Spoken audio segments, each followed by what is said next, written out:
MTN 스팟입니다. 지난달 취업자 증가 수가 글로벌 금융위기 직격탄을 맞았던 2010년 1월 이후 가장 적었습니다. 제조업과 서비스업 등에서 취업자 수가 크게 줄었기 때문인데요. 청년 실업률은 관련 통계가 작성된 이래 역대 5월 가운데 가장 높았습니다. 고용 쇼크라고 할 만합니다. 염현석 기자입니다.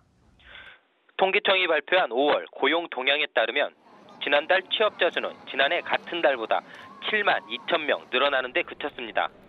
취업자 수 증가폭은 지난 1월 33만 명이었다가 2월부터 10만 명대로 줄기 시작하더니 지난달에는 10만 명 선마저 무너졌습니다.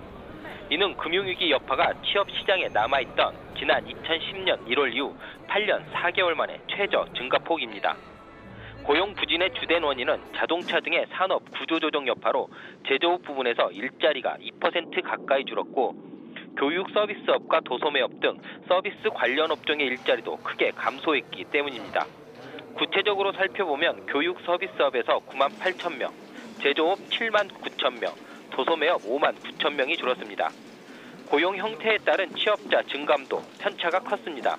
임금 근로자 중 상용 근로자는 32만 명 증가했지만 임시 근로자는 11만 3천 명, 일용 근로자는 12만 6천 명 감소했습니다.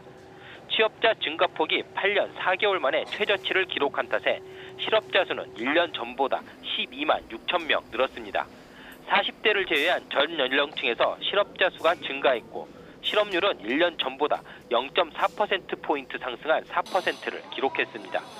특히 15세에서 29세 사이 청년층의 실업률이 관련 통계가 작성된 이후 역대 5월 중 가장 높았습니다. 5월 청년 실업률은 10.5%로 지난달 5월보다 1.3%포인트나 증가했습니다. 통계청은 10대 후반 인구가 계속 감소하고 있어 전체 취업자 수가 과거만큼 증가하기 어려운 구조라며 자동차, 조선 등 구조조정 여파로 제조업 취업자 수가 줄었고 집중호우 영향으로 건설업 일용직 감소 폭도 컸다고 설명했습니다. 정부는 잠시 후 김동연 부총리 주재로 긴급 경제 현안 회의를 열어 대책을 논의합니다.